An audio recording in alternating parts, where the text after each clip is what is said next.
My name is Talia. I'm 31 years old, living and working in Chicago in the finance industry.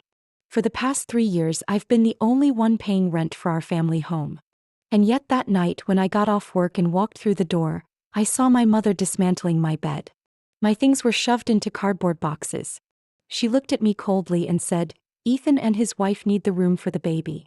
The sofa's still there, you can sleep there for now." No one asked if I agreed. Not a word of thanks. I, the one who paid for everything, was thrown out of my own bedroom like an unwanted guest. Have you ever been treated like a walking wallet by your own family? Sacrificed quietly while no one seemed to notice? If you've ever felt that way, share your thoughts in the comments. Hit like and subscribe to the channel so we can expose the truth they've hidden for years. Because what happened next was even worse. I don't remember the exact moment I realized I was just a backup plan in my own family. Maybe it was that night when I was 12, placing my first watercolor painting on the kitchen counter, hoping my mom would look up and praise it. But she barely glanced, nodded, and rushed out to grab Ethan's jacket because he was late for music class. Or maybe it was the year I was in 8th grade when Ethan got to go skiing in Colorado with my parents, while I was dropped off at an aunt's house with the casual excuse, "Girls should stay home where it's safe." I didn't blame them at the time. I simply pulled back, tried not to ask for much, didn't want to cause trouble. I became the easy child, easy to care for, easy to forget. Ethan is 4 years older than me. From a young age, he was treated like the center of the universe. He had a good voice, athletic skills, and a way of making adults proud. Every time he sang on stage at school events, my parents sat in the front row, eyes glowing like they were watching a star. As for me, even when I got straight A's, followed every rule, or had essays displayed on the classroom wall, I only ever heard one thing from my mom: "That's good. Keep trying." At my high school graduation, all I had was a simple bouquet of yellow daisies my mom bought from a roadside stand. But for Ethan's graduation, they hired a professional photographer, printed invitations for friends and relatives. I remember wearing a borrowed dress, standing in a corner with my phone in hand, taking a picture of them hugging and crying on stage. I took the photo, then deleted it, because in that frame I looked like a bystander. After graduating, Ethan failed his college entrance exams 3 times. Each time he didn't pass, the whole house went into crisis mode. My mom cried. My dad stayed silent. I wasn't allowed to play music at home because things were tense. When Ethan suggested enrolling in a private program out of state, I overheard my parents arguing loudly, then days of icy silence. A week later, Ethan cheerfully announced he had been accepted to Southridge Business Institute in Ohio. I quietly asked Mom, "Where did we get the money for tuition?" She turned away, smirking. "Taking care of your brother is adult business." Almost 2 years later, while working part-time at a local bank, I discovered something that still stings whenever I think about it. My name, my full legal name, was on a student loan used to pay for Ethan's schooling. Over $30,000 with a heavy interest rate. I was never asked, never told, never warned. The reason? I had good credit and low risk of default. I said nothing. I didn't scream, didn't confront them, didn't walk away. I just opened a savings account and started transferring small portions of each paycheck. Every month I made payments on that loan. One Ethan never even knew existed. Because if I didn't, my credit score would tank. And with it, every door to my future would slam shut. Once during a rare family dinner, Mom smiled and said, "Your brother's doing so well. He just needs a chance and he'll shine." I picked up a piece of broccoli in silence, not telling her I had just canceled my plan to enroll in an interior design course because I couldn't afford it. A close friend who found out asked me, "Why didn't you say anything? Why didn't you protest or refuse?" I just smiled at her. How can you refuse something you were never given a choice about? How can you demand something when you were never seen as a priority? I used to believe that if I worked hard enough, stayed quiet enough, tried long enough, they would eventually see me. But some families only look toward the light they choose, and forget there's a shadow behind them. I lived in that shadow my entire childhood. But now I no longer want to stay there. I no longer want to be someone's second choice. I no longer want to be an invisible name on someone else's financial record. I've paid enough for things I didn't break. I started working at a bank when I had just turned 21. It was a small branch on an avenue near the southern suburbs of Chicago. The job wasn't glamorous. handling transactions, typing wire instructions, printing statements for elderly clients who didn't use online banking. But I liked the steady rhythm of it. Every morning I got out of bed with one clear goal. I was working for my own future, no one else's. In the evenings, after shutting down my work computer, I returned to my tiny loft above an old house. That's where I started my second shift. A desk cluttered with twine, wooden frames, watercolor paints, parchment paper, and all kinds of materials I'd collected from weekend markets. I made handmade items, home decor, greeting cards, hand-drawn journals. At first, I sold a few things through social media, then opened a small Etsy shop. Those first few dollars, barely a few bucks profit per item, made me feel like I was finally creating something just for me. I never told my mother about the online store. Once, when she saw me staying up late sewing little fabric pouches, she said flatly, "You're a girl. You'll get married eventually, why tire yourself out?" She didn't mean it harshly. In her mind, a successful woman meant marrying a stable man, living in a warm house, cooking in a stocked kitchen. But I didn't want to be someone's shadow. Not a husband's, not a parent's, not a brother's. Each night I slept a little later, each week I added a few more dollars to my savings fund, and each month I watched my account grow. Small numbers, yes, but they were mine. Earned, not given. Protected, not borrowed. Meanwhile, Ethan still lived at home, doing little of value. After dropping out of his third academic program because of a conflict with the instructor, he spent his time reading self-help books about wealth. Every meal, he rambled on about million-dollar startup ideas, dream companies, and inspiring podcast episodes. Once, I passed through the living room and heard Ethan passionately telling our parents he was building a long-term financial strategy for the entire family. I quietly walked to the kitchen, opened the fridge, and found it empty. I pulled out a packet of instant noodles, cooked my dinner in silence. My parents believed in Ethan. Even though he never kept a job for more than 3 months. Even though they had to bail out his credit card debt repeatedly, my mother still said, "That boy has vision. He just needs time." But when I brought up taking a short accounting course, she immediately shut me down. "Don't be ridiculous. Just find a husband and settle down." And then Vanessa showed up. She was the kind of woman who made people turn twice. Tall, wavy blonde hair, charming smile, honeyed voice. Vanessa had been my classmate senior year of college. She was also the girl who swooped in and took the first man I ever seriously considered a future with, using nothing more than sweet words and a perfectly timed wink. I didn't resent her. I just realized some people don't build things. They take what others have already started. Ethan and Vanessa were that kind of pair. They met at a business conference Ethan wasn't even invited to but showed up at anyway. Vanessa claimed she was impressed by his ambition. Ethan bragged everywhere that he was dating a high-value woman with a very well-off family near the Connecticut coast. Less than a year later, they were engaged. I wasn't invited to the engagement party, even though I was living in the same house. Vanessa told my mom she wanted an intimate setting, just close family. My mom nodded and turned to me saying casually, "You're busy anyway, better this way." At the time, I was juggling a morning shift at the bank and packing nearly 200 Christmas orders for my Etsy shop. I didn't have time to feel hurt. But that night, when I saw a photo of Vanessa in a white dress, holding a champagne glass and leaning into Ethan beneath a glittering chandelier, while I ate instant noodles in silence, I felt something inside me drain. Like a glass slowly emptied with no one caring to refill it. After that, I started working overtime, taking weekend shifts, and studying personal finance and investment. I didn't want to just survive. I wanted to choose how I lived. I wanted to be able to stand up and walk away whenever I needed to, without asking for permission, without reading my family's faces, without bowing my head out of gratitude for being raised. I was used to being invisible. But I promised myself, I wouldn't let myself become insignificant. And I wouldn't allow anyone to use me as a financial lifeline while they drifted through life, then expected me to save them. The apartment was on the second floor of an old colonial-style house in West Ridge, less than a 10-minute walk from my office.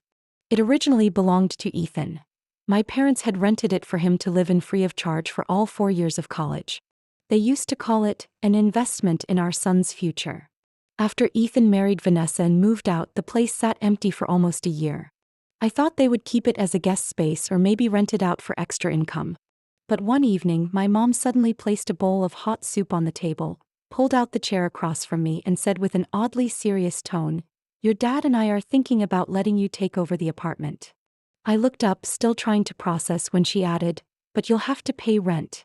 We're still paying off the wedding loan for your brother, so we can't just give it away." I set down my chopsticks, keeping my tone even.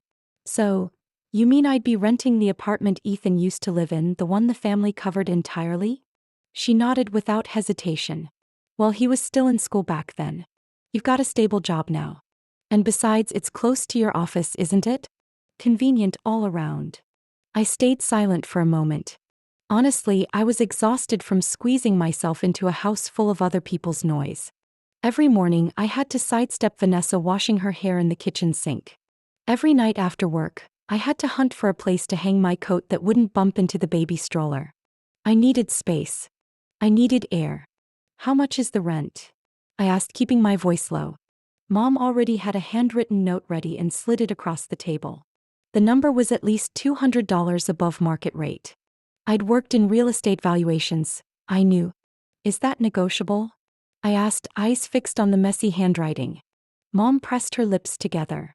"Your dad said this is a good deal. Just enough to cover interest and maintenance. If you don't want it, we'll find an outside tenant." I looked out the window.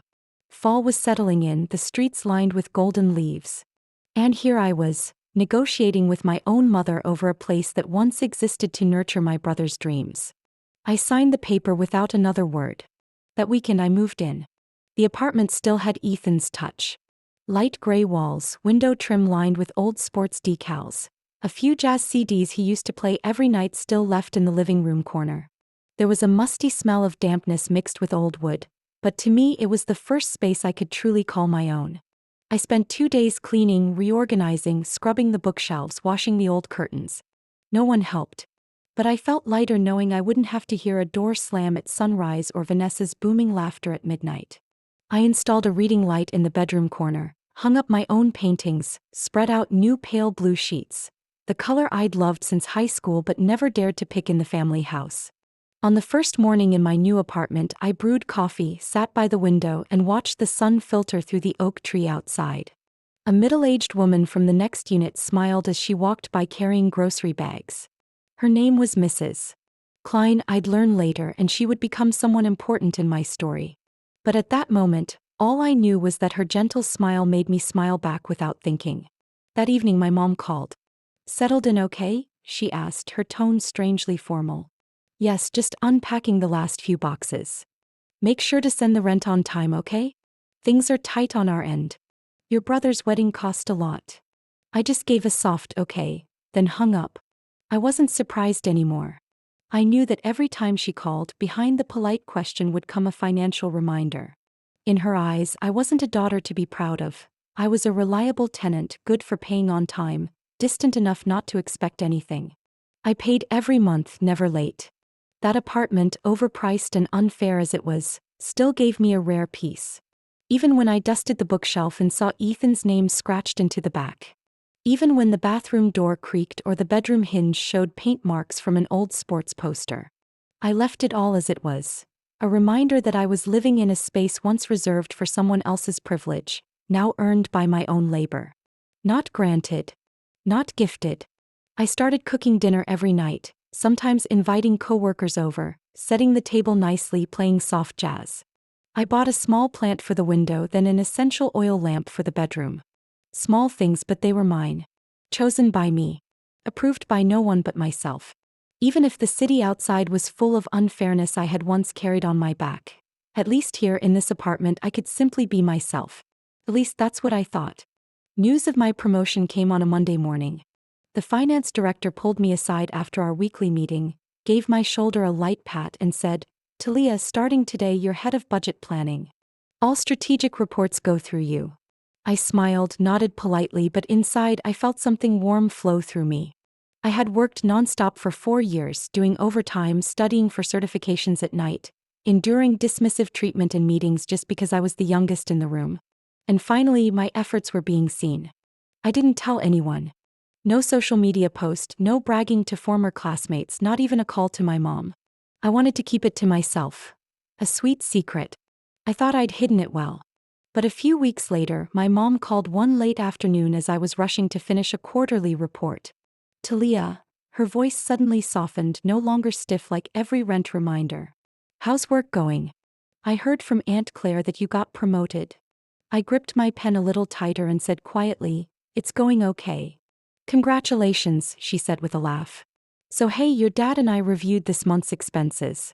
Looks like we may need to slightly adjust the rent for the apartment. I froze.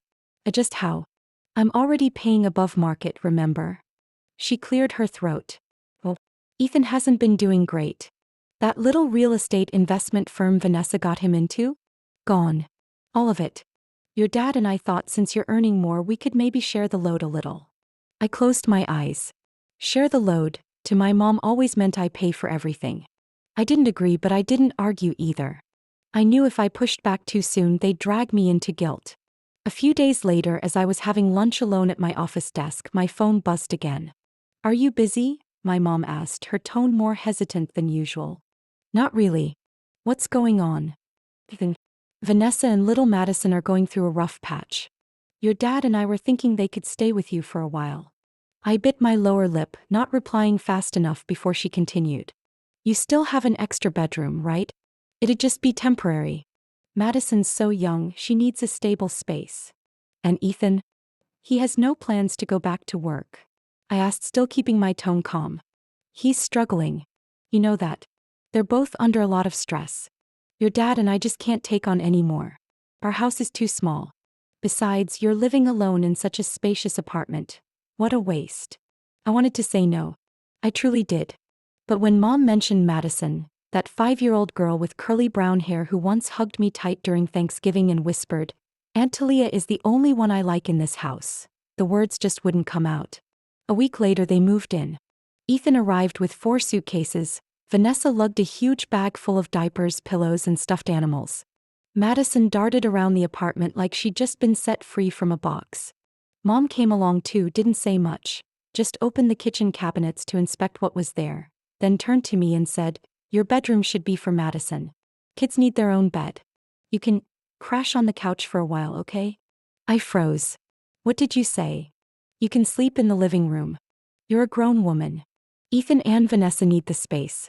Besides, Madison will sleep better with her own room. A dry laugh slipped out of me. Mom, I'm the one paying the full rent here. Mom didn't even blink. Bez, you're capable. They're going through a hard time. What, would you really let a child sleep on the floor? I said nothing. Not because I agreed, but because I knew I was talking to people who had no intention of understanding. That night, I spread an old mattress over the couch.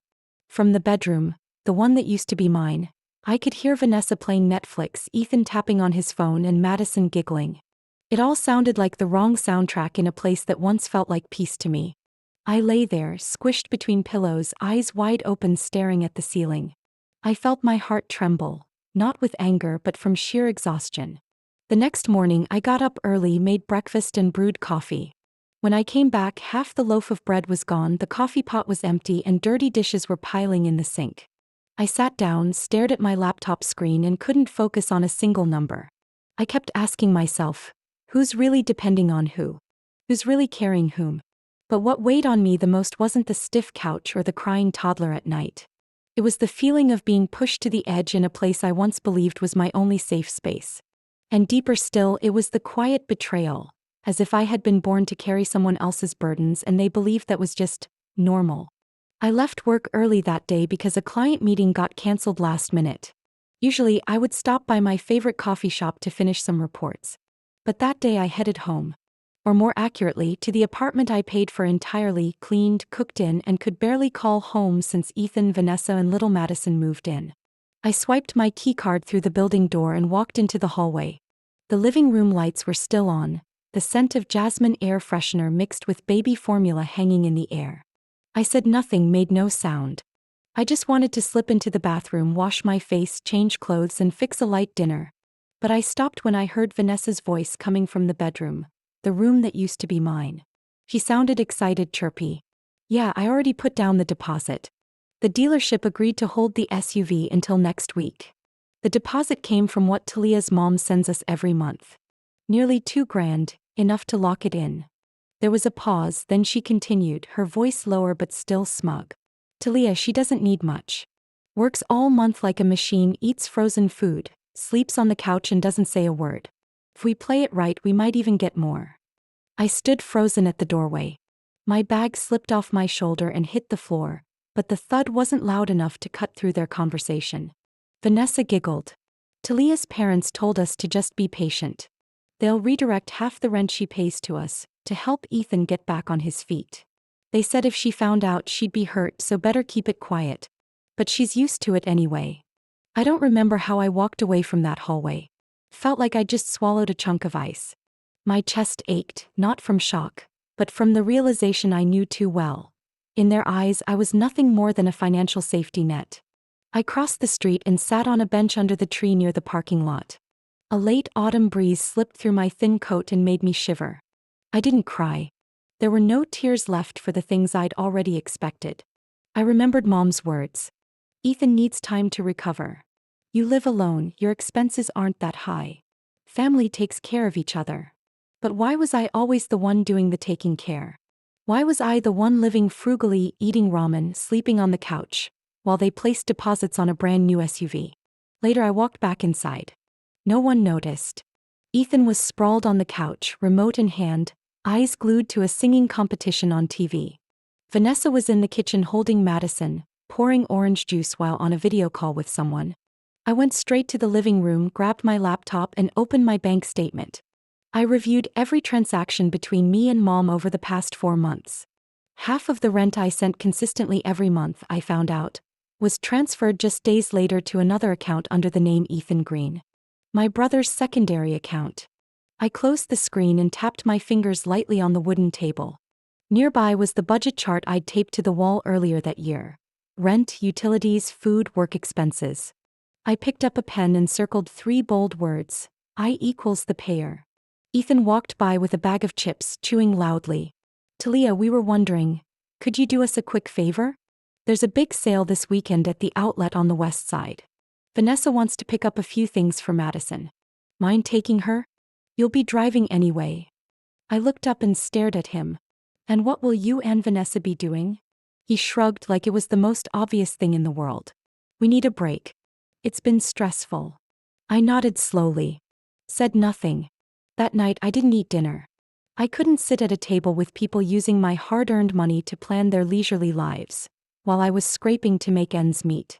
I lay on the couch, restless all night, listening to laughter spill out from the bedroom. I pictured the new SUV parked outside and my heart felt numb. I had endured a lot. But this was the first time I felt disgusted. Not just with them, but with how long I had allowed my own boundaries to be trampled. And staring at the ceiling dotted with light from the hallway, I finally understood.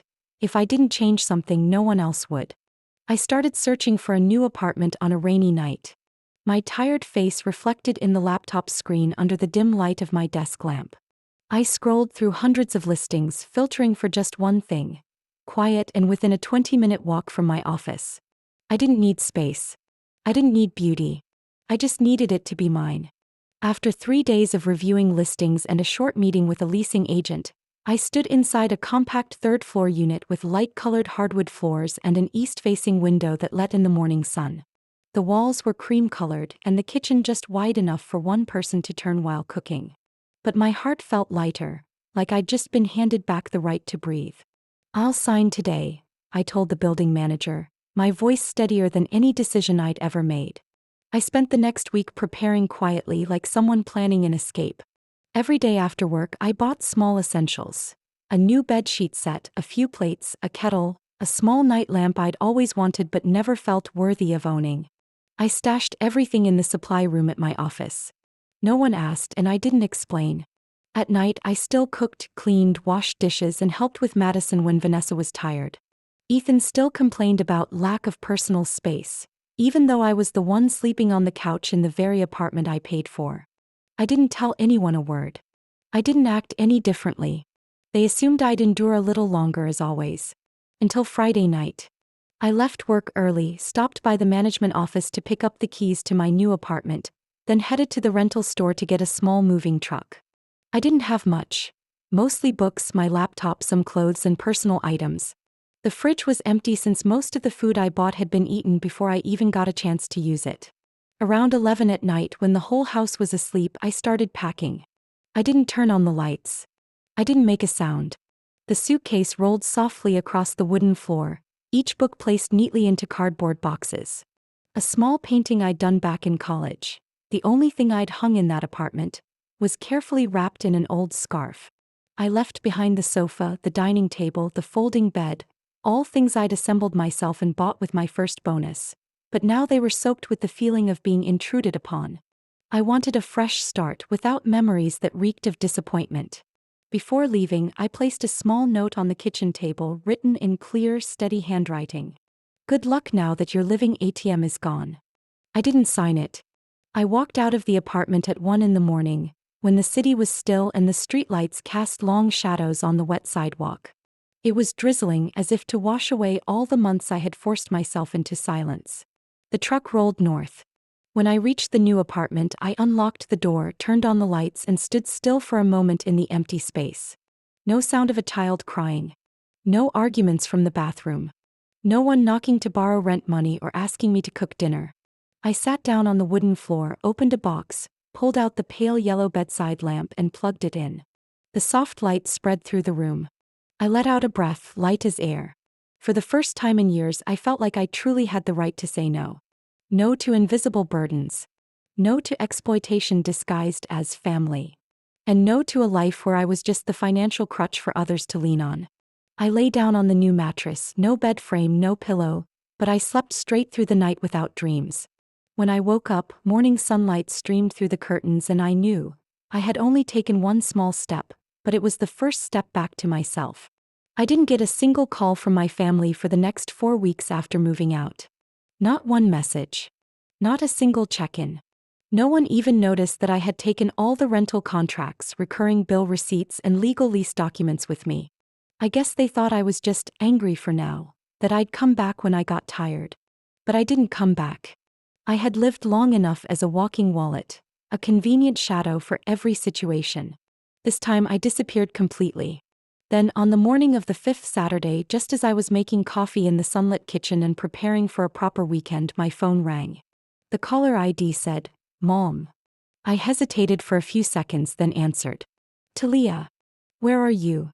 Her voice burst through, not angry but frantic. "Do you have any idea what we've been going through?" I didn't respond. I stayed quiet, letting her continue. "The electric bill this month is nearly $300. Water, trash, even the rent hasn't been paid. You just left like that and expected your father and Ethan to cover everything? Madison's still a child, Vanessa's been sick all week, you're heartless." I set my coffee mug down, pulled the phone away from my ear and turned on speaker, leaning back in my chair. "Mom," I said slowly, enunciating every word. "I didn't just walk out. I paid the final month's rent on time. I moved out quietly without violating any terms in the lease. And legally speaking, that apartment lease is under my name. Not Ethan's. Not yours." She faltered. "But your family. You can't count things that way. I trusted you to take care of it like you always have." I laughed. Not bitterly, but with a clarity that felt freeing. "Mom, precisely because I'm family I was used the most. And because I always took care of it, everyone assumed I always would. But I'm not there anymore." She was quiet for a moment. Then her voice hardened. "You think you can escape responsibility? Your father and I are talking about suing you to legally require financial support. Don't think living apart means you can cut all ties." I tightened my grip on the phone. "But not from fear. From disbelief." "Then go ahead. This is the email with a copy of the lease agreement under my name. And here's the history of my monthly transfers. You know the law in Illinois, don't you? The named tenant is responsible for the rent. And I've paid it for 3 years, never once late. Ethan? No name. No legal role. Not a single cent contributed." Silence. I could hear her breathing heavily. Something hard clattered to the floor, then she snapped, "You're ungrateful, Talia. We're blood. How dare you?" I cut in, calm but firm. "Being blood doesn't mean financial obligation. No one is required to support an unemployed adult who ruined their own opportunities. And I wasn't born to pay for someone else's irresponsibility." A loud noise followed, probably someone yanking the phone away. Talia. It was Ethan. His voice edged with frustration. You're making this a mess. You know Vanessa needs that car to drive Madison to school. You know Mom's exhausted. You should be more understanding. I stood up, walked out to the balcony, and looked across at the red brick buildings across the street, windows glowing with morning light. Did you ever show me understanding? I asked softly, almost in a whisper. When I worked 2 jobs while you sat at home listening to Get Rich podcast. When you used my money to place a deposit on a car with no intent to repay it. When I got pushed to sleep on the couch while you and your family took my room. Did you ever understand me? Ethan exhaled hard like he was about to respond. But I hung up before he could speak. I sat down, opened my laptop, logged into my bank account.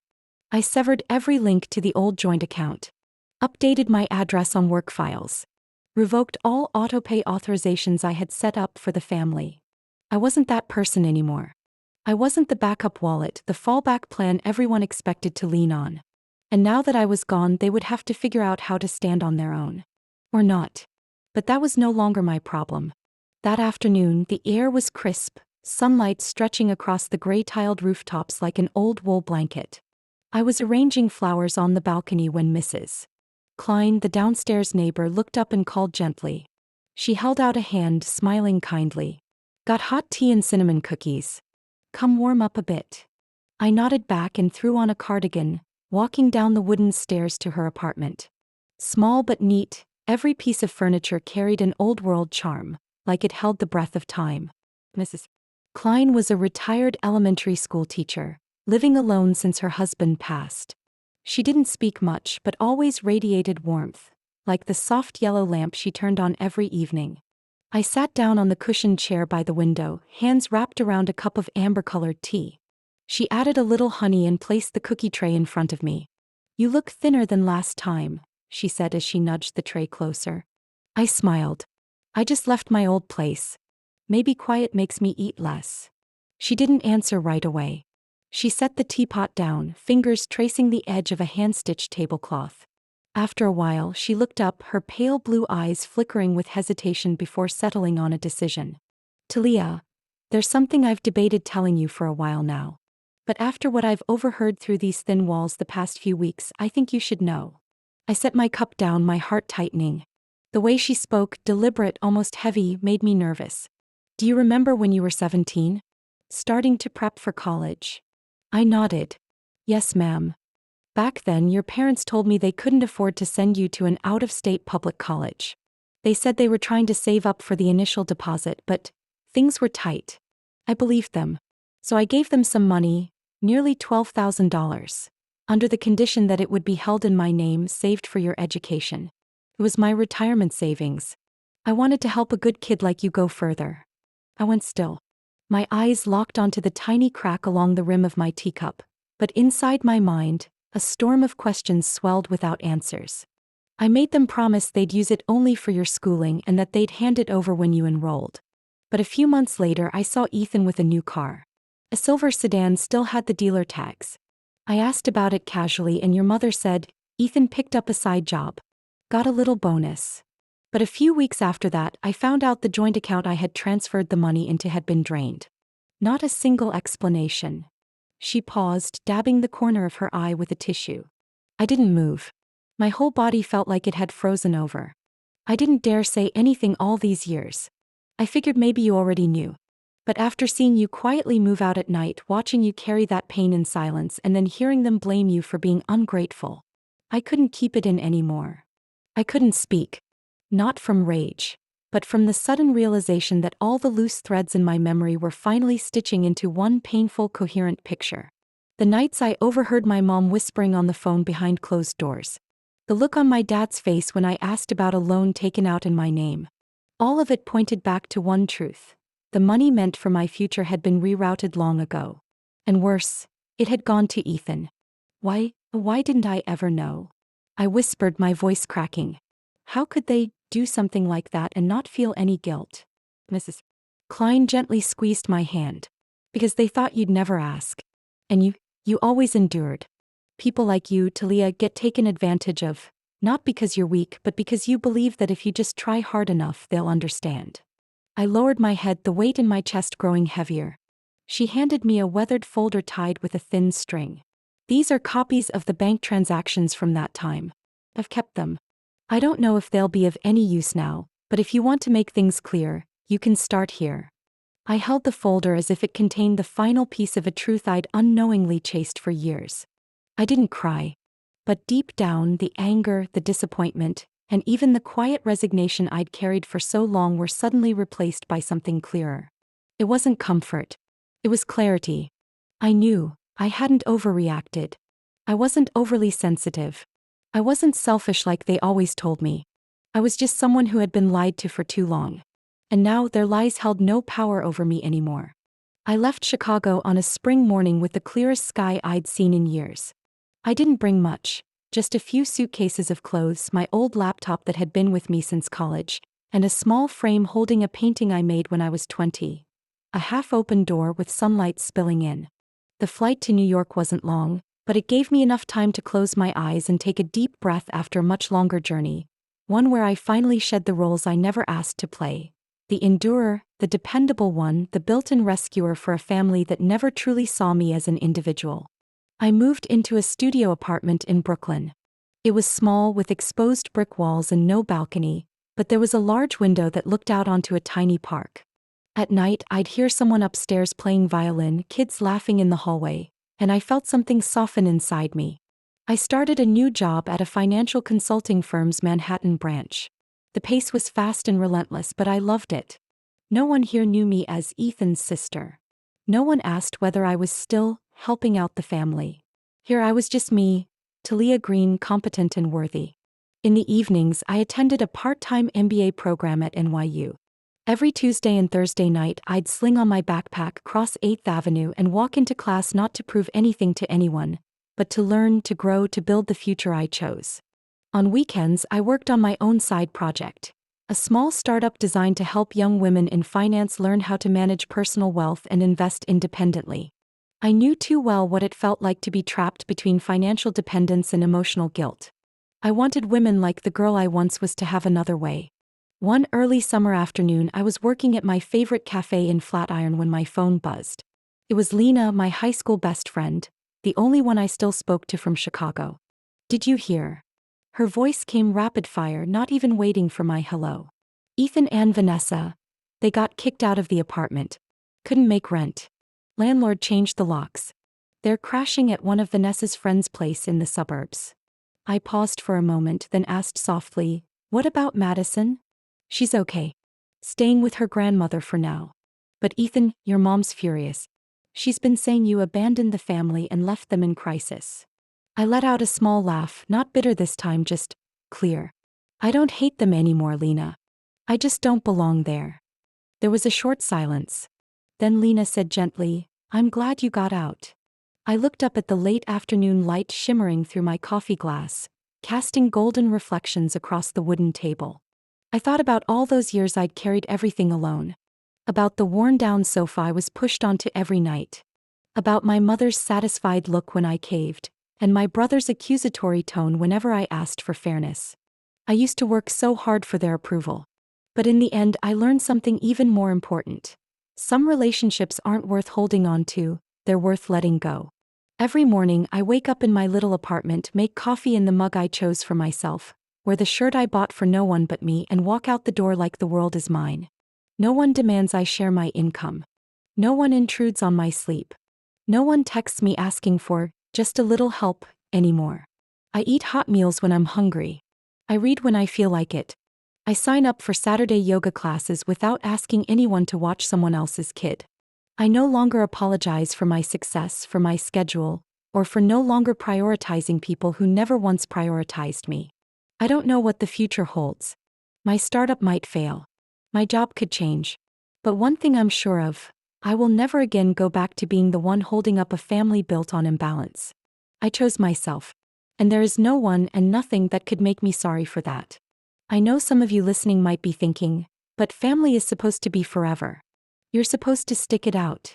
But if staying together only works when one person gives up everything, is that still love?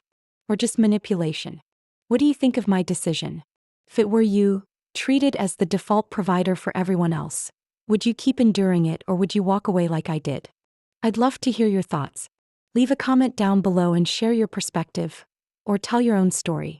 You never know, your voice might be what someone else needs to find their own. And if you saw even a glimpse of yourself in my journey, consider following this channel.